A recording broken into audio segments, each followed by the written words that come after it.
몇 년 전에 우리 딸아이에게 이런 일이 있었습니다. 그때는 우리 아이가 아직 대학을 졸업하기 전이었습니다. 그래서 학교 통학 관계로 이제 서울에서 자취를 하고 있었습니다. 그러다가 몸이 좀 좋지 않아서 그 동네에 있는 작은 병원에 갔는데 우리 애를 이렇게 진찰한 의사가 좀 심각한 얼굴로 부모님을 모시고 오라고 그랬습니다. 깜짝 놀라서 우리 집사람이 병원에 같이 갔더니 의사가 아무래도 몸에 이 종양이 있는 것 같으니까 좀 큰 병원에 가보라고 했습니다. 그러면서 소견서를 써주고는 자신이 나온 그분이 아마 이대 목동병원을 이대를 나온 모양이죠. 그래서 이대 목동병원을 이제 추천했습니다. 그래서 그 추천서를 들고 그 병원에 가서 이렇게 다시 진단을 받았는데 좀 긴급하게 수술을 해야 하는 심각한 종양이 있다고 했습니다. 그래서 곧바로 수술 날짜를 잡았습니다. 그리고 이제 수술 전날 우리 집사람하고 딸을 병원에다가 데려다 주고 제 병실에서 제가 안수 기도를 했습니다. 우리 하나님이 고쳐달라고 의사의 손에 주님의 손을 얹어달라고 간절히 기도했습니다. 그리고 저는 이제 혼자 집으로 돌아왔는데요. 몇 시간 뒤에 아내에게서 전화가 왔습니다. 이제 다시 데리러 오라는 거예요.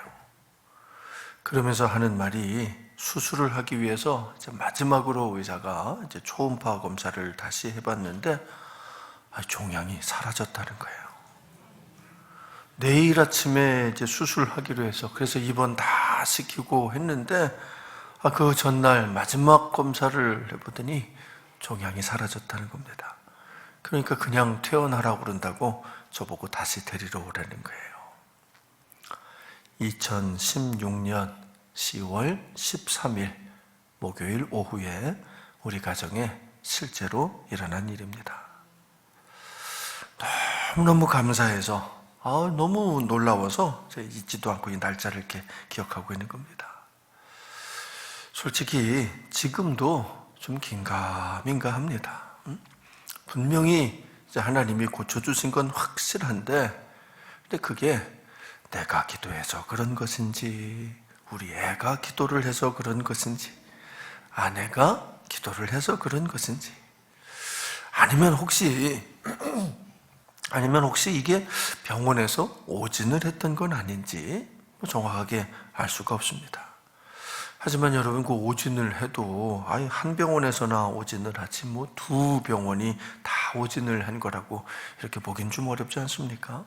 게다가 그 부위 그 진찰을 여러 번 했거든요. 검사를 여러 번 여러 가지를 했는데 그때마다 다 수술해야 되는 거라고 이렇게 했었는데 수술 전날 감쪽같이 그게 사라졌다는 것은 이건 무엇으로도 설명할 수 없는 신비로운 일임에 틀림이 없습니다. 여러분 생각에는 어떤 것 같으십니까? 의사들이 오진을 했던 것 같습니까? 아니면 하나님께서 우리의 기도에 응답해 주신 것일까요? 이런 것이 믿음의 문제입니다. 저는 우리 하나님께서 우리의 기도에 응답하셨다고 믿습니다. 하지만 어떻게 하신 것인지는 알지 못합니다. 누구의 기도에 응답하신 것인지도 모릅니다. 솔직히 우리 아이의 그 머리에 손을 얹고 제가 안수 기도를 할 때도 이 병을 이렇게 고쳐주실 것이라고는 생각하지 못했습니다. 저는 그때 그냥 의사가 실수하지 않기를 내일이면 수술이니까 의사의 손을 주님이 좀 꽉 붙잡아 주시기를 모쪼록 의료사고 없이 그리고 후유증 없이 종양이 깨끗하게 제거되고 얘가 좀 잘 회복되기를 그런 제목을 놓고만 기도했을 뿐입니다. 그렇기 때문에 그게 내 기도에 대한 응답이다라고 제가 확신하지를 못하는 거지요. 그러나 분명히 하나님께서 하신 일입니다. 그렇습니다. 그것만은 확실합니다. 하나님께서 고쳐주신 겁니다. 그날 이후로 주님이 왜 믿음이 겨자씨 만큼만 있어도 산으로 옮긴다라고 하셨는지를 이해하게 되었습니다. 여러분, 산더미같이 큰 문제는 꼭 큰 믿음이 있어야만 옮겨지는 것이 아닙니다. 작은 믿음에도, 비록 겨자씨처럼 아주 작은 믿음밖에 없어도 하나님이 응답하시면 옮겨지는 겁니다. 제 아무리 큰 산이라도, 아무리 큰 문제, 아무리 큰 난관, 아무리 큰 어려움이라도 하나님이 해결하시면 해결되는 줄로 믿습니다. 그렇습니다. 우리 하나님께는 불가능이 없습니다. 제가 참 좋아하는 말이지요. All things are possible with God. 하나님과 함께라면 불가능이 없다. 비록 내 믿음은 겨자씨처럼 보잘것없어도, 비록 나는 너무너무 연약하고 부족할지라도 하나님이 함께 하시면 됩니다. 아멘이십니까? 중요한 것은 언제나 내가 아니라 하나님이시다. 하나님이 함께 하시는 것이다. 이겁니다. 베드로에게도 그와 같은 일이 일어났습니다. 참 긴가민가 기연미연한 일이 일어난 겁니다. 내일이면 이제 죽임을 당할 텐데 그 전날 밤에 천사가 찾아와서 다 구출을 한 겁니다. 얼마나 신비한 일인지, 이 베드로는 이게 완전히 이 일이 다 마무리되기 전까지는, 완전히 이렇게 풀려나기 전까지는, 아니 이게 지금 실제로 일어나는 일인지 내가 지금 꿈을 꾸고 있는 것인지 구별을 잘 못할 지경이었습니다. 자, 우리 11절 말씀을 같이 읽어봅니다. 사도행전 12장 11절 시작. 이에 베드로가 정신이 들어 이르되 내가 이제야 참으로 주께서 그의 천사를 보내어 나를 헤롯의 손과 유대 백성의 모든 기대에서 벗어나게 하신 줄 알겠노라. 베드로가 완전히 다 풀려나서 천사가 다 떠나가고 난 다음에 길거리에 나와 보고서야 이게 정말 하나님이 하셨구나, 천사가 왔구나, 이제 그때서야 알게 됐다는 거죠. 여러분, 그런데요, 이 베드로는 이 천사에 의해서 구출을 받은 것이 이번이 처음이 아니었습니다. 사실 그동안 베드로는요, 여러 번 감옥에 갇힌 경험이 있습니다. 예전에 베드로가 성전 미문에서 이렇게 구걸하던, 나면서부터 못 걷게 된 그 사람을 요한과 함께 예수님의 이름으로 고쳐준 일이 있지요. 은과 금은 내게 없거니와 내게 있는 이것으로 내게 주노니 나사렛 예수 그리스도의 이름으로 일어나 걸으라. 이렇게 말하면서 오른손을 탁 잡아 일으키니까 그 사람이 발과 발목에 힘을 얻어 일어섰습니다. 다 기억나시죠? 그렇습니다. 하지만 그 일로 인해서 백성들이 베드로와 요한을 막 이렇게 따르는 것을 시기한 이 제사장들과 또 성전 맡은 자와 사두개인들에게 강제로 연행돼서 그때 감옥에 갇히고 말았습니다. 그때는 그래도 다행히 별다른 어려움 없이 그냥 경고만 받고 풀려났습니다만, 아무튼 그때 베드로 이미 한번 경험에 갇힌 옥에 갇힌 경험이 있지요. 또 있습니다. 사도들에 의해서 민간의 표적과 기사가 많이 일어나서 예루살렘 교회가 막 이렇게 부흥하기 시작했습니다. 그때 베드로가 성전에 들어가서 솔로몬의 행각에서 깨스며 설교를 하는데 대제사장과 사두개인들이 그런 베드로를 체포했습니다. 그런데 그날 밤에 주의 사자가, 천사가 옥문을 열고 베드로를 풀어줬지요. 그날 천사가 이렇게 말했습니다. 가서 성전에 서서 이 생명의 말씀을 다 백성에게 말하라. 다시 가서 다시 설교해라, 그 얘기죠. 그래서 베드로 감옥에서 나오자마자 이른 새벽인데도 성전에 들어가 솔로몬의 행각에서 또다시 설교를 했지요. 그러다가 아침이 돼서 또 붙들려 들어갔는데 이번에는 바리새인 가말리엘, 사도 바울의 스승인 가말리엘의 변호로 채찍질만 당하고 풀려난 일이 있었습니다. 기억나시지요? 안 나시는 것 같아요, 그죠? 표정은.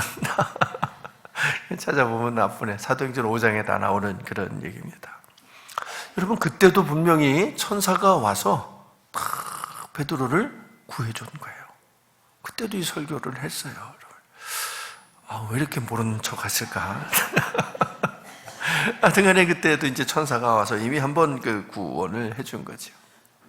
그러면 그때도 천사가 와서 이렇게 감옥에서 이렇게 풀어준 거를 경험을 했는데, 이번에도 또 그런 일이 생기면 우리 천사님 또 오셨네요 뭐 이렇게 해야 될 것 같은데, 이번에는 긴가민가 하면서 막 어리둥절하는 겁니다.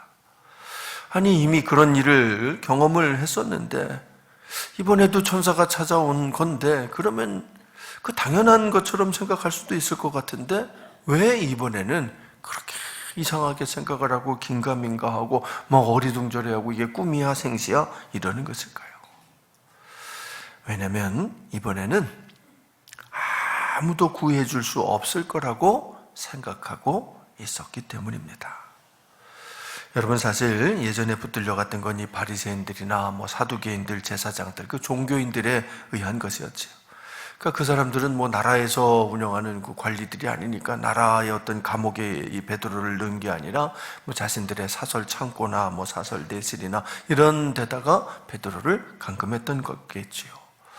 또한 그때는 베드로를 지키는 것도 뭐 군인이나 경찰이 와서 지킨 게 아니라 제사장의 종들이 지켰습니다. 하지만 이번에는요, 이 헤롯 아그리빠가, 헤롯 왕이 직접 정식으로 베드로를 체포한 겁니다.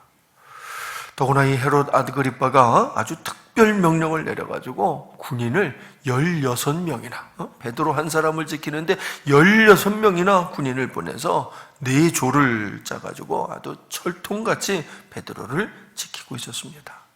아예 베드로의 양손에 쇠사슬을 탁 채우고 한쪽에 한 명씩 병사가, 군인들이 딱 붙어서 24시간을 감시하고 있었던 겁니다. 말 그대로 꼼짝도 못하게, 아주 탈옥은 꿈도 꾸지 못하게 완벽하게 지키고 있었던 거죠. 뿐만 아니라 이번에 베드로가 들어간 그 감옥은 그건 하여튼 2중문, 3중문으로 탁 파수꾼들이 다 지키고 있는 것이고, 마지막에는 아주 두꺼운 쇠문이 탁 잠겨있는 그런 곳인 겁니다. 그러니 이 상황에서는 아무도 나를 구해줄 수 없을 거라고, 여기서는 도저히 빠져나갈 수가 없을 거라고 베드로도 생각하고 있었던 거지요. 그래서 다 포기하고 그냥 죽을 생각만 하고 있었던 겁니다. 그런데 거기도 천사가 찾아온 거예요.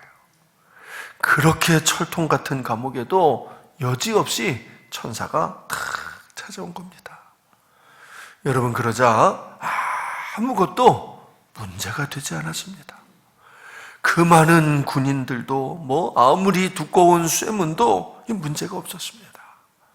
All things are possible with God. 하나님께서 함께 하시니까 불가능이 없었던 거지요. 할렐루야. 여러분, 우리 하나님께는요, 뭐 왕의 감옥이나 뭐 제사장의 창고나 왕의 병사나 제사장의 사병이나 상관이 없습니다. 우리 하나님이 함께 하시면 큰 문제나 작은 문제나 뭐 큰 일이나 작은 일이나 큰 질병이나 작은 질병이나 상관이 없습니다. 내 생각에는, 내가 보기에는 뭐 이건 좀 가능한 일 같고, 이거는 불가능한 일이 있고 뭐 이런 것 같아 보여도, 내 입장에서는 이건 좀 해볼 만해, 엄두가 나는 일이 있고, 야 이건 도저히 엄두도 나지 않는 일이야, 이런 것이 내게는 있을 수 있지만 하나님께는 그런 것이 없습니다. 그렇습니다. 우리 하나님이 하시면 다 되는 줄로 믿습니다. 그 어떤 일도, 아무리 어려운 일도, 아무리 힘든 일도, 도저히 불가능한 일도 하나님이 하시면 됩니다. 그런데 이 베드로는 아직은 그 믿음이 좀 부족했던 모양입니다. 그래서 이번에는 안 될 것 같다고, 이번에 들어가면 못 나올 것 같다고 이렇게 지레짐작하고 포기하고 있었던 거지요. 그런데 그때 예루살렘 교인들이 마가의 다락방에서 그런 베드로를 위해서 이제 기도하기 시작하는 겁니다. 이제 꼼짝없이 처형당할 위험에 처해 있는 이 베드로를 위해서 간절한 마음으로 함께 기도하기 시작한 겁니다. 참 재미있는 거는요, 이 베드로를 위해서 기도하고 있는 이 예루살렘 교회 교인들도 베드로하고 별반 그 믿음의 차이가 없는 거의 같은 믿음으로 이제 기도를 하고 있었다는 거지. 모여서 기도는 그렇게 하고 있지만 정작 베드로가 이제 풀려날 거다라고는 아무도 생각하지 않고 있었다는 겁니다. 왜냐하면 그 감옥은 그건 특별한 감옥이니까 거기 가면 그건 아무도 빠져나올 수가 없을 테니까 베드로도 뭐 이번에는 도망칠 수 없을 거라고 지난번에는 어떻게 빠져나왔어도 이번에는 안 될 거라고 생각들을 하고 있었던 거지요. 그런데 그 밤에 베드로가 마가의 다락방을 찾아온 겁니다. 거기서 교인들이 마가의 다락방에서 기도하고 있는 걸 알기 때문에 와가지고 그 문을 막 두드리기 시작을 하는 거예요. 그러니까 이 교인들이 한밤중에 모여서 기도하다가 누가 와서 막 문을 두드리니까 깜짝 놀랐죠. 얼마나 놀랬겠어요. 야, 이거 우리도 잡으려고 병사들이 온 거 아니야? 이러면서 이제 두려워한 거지요. 그때 그 집에서 일을 하던 그 로데라고 하는 여자아이가 있었는데 이 아이가 누군지를 알아보려고 나갔습니다. 자, 우리 13절을 같이 읽어봅니다. 시작. 베드로가 대문을 두드린데 로데라 하는 여자아이가 영접하러 나왔다가 로데 이름이 참 이뻐요. 로데라는 뜻은 장미라는 뜻입니다. 이름이 이쁜 거 보면 아마 얼굴도 이뻤을 것 같아요. 하여튼 그 예쁜 여자아이가 이제 누구세요? 이러고 물어보다가 베드로가 거기 있다는 걸 알게 된 거예요. 그러니까 얘가 얼마나 기쁘든지. 그러니까 이 로데는 베드로가 풀려나기를 정말 간절히 소원했던 모양이죠. 그래서 금방 열심히 같이 기도하다가 베드로가 온 걸 보니까 너무 기뻐가지고 문을 열어줘야 되는데 문은 열어주지를 않고 그대로 안으로 다시 뛰어 들어간 거예요. 이 기쁜 소식을 함께 기도하는 이 교인들에게 알려주겠다고. 자, 우리 14절입니다. 14절을 같이 읽어봅니다. 시작. 베드로의 음성인 줄 알고 기뻐하여 문을 비쳐 열지 못하고 달려 들어가 말하되 베드로가 대문 밖에 섰더라 하니. 여러분, 그때 로데는 너무 기쁜 소식이니까 자기가 너무 좋으니까 베드로가 왔으니까 너무 좋아가지고 다들 이렇게 기뻐할 줄 알고 이 소식을 빨리라도 한시라도 빨리 알려주려고 막 그렇게 정신없이 뛰어 들어간 거지요. 그런데 정작 그 얘기를 들은 교인들의 반응은 로데의 생각과는 너무나도 달랐습니다. 우리 15절을 같이 읽어봅니다. 시작. 그들이 말하되 네가 미쳤다 하나 여자아이는 힘써 말하되 참말이라 하니 그들이 말하되 그러면 그의 천사라 하더라. 로데는 베드로가 왔어요. 베드로 사도께서 풀려나셨어요. 이렇게 얘기를 하는데 교인은 그런 그 로데를 보면서 네가 미쳤구나. 미친 소리를 하고 있구나. 베드로가 어떻게 여기를 왔겠냐? 그게 말이 되는 소리냐? 하면서 오히려 로데를 야단쳤다는 거지요. 그래도 로데는 틀림없이 베드로 목소리예요. 틀림없이 베드로가 오셨어요. 라고 힘써서 말을 하니까 이번에는 이렇게 말했다는 겁니다. 그러면 그의 천사라. 그러면 진짜 베드로 목소리를 들었다면 그건 베드로가 아니라 베드로를 지키는 베드로의 수호 천사가 온 거다라는 말입니다. 여러분, 이 말이 무슨 뜻인지 아십니까? 그렇다면 정말 베드로의 목소리를 네가 들었다면 그거는 베드로가 이미 죽었다는 뜻이다 라는 거예요. 벌써 베드로가 죽어서 그의 천사가 마지막으로 베드로의 영을 이곳으로 데리고 온 거다. 이런 얘기를 하는 겁니다. 얼마나 믿음이 없는 건지, 얼마나 하나님을 믿지 못하는 것인지 정말 기가 막힌 반응이 아닐 수 없습니다. 모여서 그렇게 기도는 하고 있으면서도 간절하게 열심히 기도는 하고 있었지만 하나님이 베드로를 정작 구해 주신다는 것은 아무도 믿지를 않고 있었다는 거지요. 왜? 거기서는 그 헤롯의 감옥에서는 그건 탈출이 불가능하니까 군인이 16명이나 뭔데 사교대로 지키는 그 상황에서는 그건 아무도 빠져나올 수가 없을 테니까 베드로일 리가 없다는 거지요. 여러분, 혹시 이 모습이 오늘 여러분들의 모습은 아닙니까? 기도는 하지만 기도해야 하는 거는 알아가지고 모여서 함께 기도는 하고 있지만 정작 믿음은 없는 거 아니십니까? 그날 마가의 다락방에 모여 있었던 예루살렘 교인들 중에 믿음이 있었던 건 아마 이 로데 한 사람밖에 없었을 것 같아요. 그 어린 여종 로데, 오직 그 한 사람만 믿음으로 진짜 믿고 기도하고 있었던 걸 겁니다. 나머지 다른 사람들은 뭐 기도는 같이 하고 있었지만 설마 풀려날 리가 있겠나? 하나님의 능력은 믿지 않고 있었던 거지요. 이 헤롯 아그리빠가 워낙에 권세가 막강한 사람이라 아무도 그 사람 손에서는 아무도 베드로를 구해내지 못할 거라고 생각한 겁니다. 사랑하는 성도 여러분, 오늘 여러분들도 그렇게 생각하고 계신 건 아닙니까? 지금 여러분이 안고 있는 큰 문제는 이게 너무 큰 문제라, 이건 너무 어려워서, 너무 복잡해서, 이건 너무 힘든 문제라, 그래서 아무도 구해줄 수 없다고 스스로 포기하고 계신 건 아닙니까? 지금 여러분이나 여러분의 가족이 앓고 있는 질병은 이게 너무 큰 병이라, 너무 무서운 병이라, 이건 아무도 고칠 수가 없는 병이라고 스스로 포기하고 체념하고 두려워하고 있는 것은 아니십니까? 그렇지 않습니다. 여러분, 나는 못해도, 나는 부족해도 하나님이 하시면 됩니다. 그렇습니다. 하나님이 하시면 그 어떤 문제도, 그 어떤 질병도 절대로 문제가 되지 않습니다. 자, 그런데 그 와중에서 답답하게 된 건 이 베드로입니다. 아무리 문을 두드려도 열어주지를 않는 겁니다. 여러분 보십시오. 헤롯의 감옥문은, 그 쇠문은 그건 쉽게 열렸는데, 그건 저절로 열렸는데, 뭐 2중 3중으로 파수꾼들이 지키고 있어도 그래도 아무 문제 없이 착착 다 열렸는데, 정작 마가의 다락방, 아니 교인들이 자기를 위해서 지금 기도하고 있는 그 집의 문은 열리지를 않는 겁니다. 왜 그렇습니까? 어째서 감옥은 열렸는데 교회는 열리지 않는 것입니까? 여러분, 이거는 누가 함께하고 있는가, 이것의 차이입니다. 천사가 함께하면, 하나님이 보내주신 주의 사자가 함께하면 어떤 문도 다 열리게 마련입니다. 그러나 천사가 떠나고 혼자 두드리면 당연히 열려야 할 마가의 다락방 그 문도 열리지를 않는 겁니다. 오늘 여러분 앞에 열리지 않는 문이 있습니까?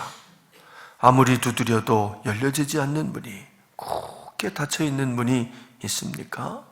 왜 그럴까요? 어째서 열리지 않는 것일까요? 뭐 그 문이 너무 큰 문이라서, 이건 너무 어렵고 너무 무겁고 너무 힘든 문이라서 그래서 열리지 않는 것 같습니까? 아닙니다. 혼자서 열려고 그러니까 안 열리는 겁니다. 하나님이 함께 하시면, 천사가 도와주면, 성령님이 역사하시면, 그러면 무슨 문이든 다 열릴 것인데, 나 혼자서 내 힘만으로 그 문을 열어보겠다고 하니까 이게 안 열리는 겁니다. 구하라, 그리하면 너희에게 주실 것이요, 찾으라, 그리하면 찾아낼 것이요, 문을 두드리라, 그리하면 너희에게 열릴 것이니 구하는 이마다 받을 것이요, 찾는 이는 찾아낼 것이요, 두드리는 이에게는 열릴 것이니라. 여러분, 이 말씀에서 가장 중요한 것은 누구에게 구하고 누구에게서 찾고 누구를 두드릴 것이냐라는 것입니다. 누구를 구하고 누구를 찾고 누구를 두드리라는 말씀입니까? 하나님께 구하고 하나님께 찾고 하나님께 두드리라는 말씀입니다.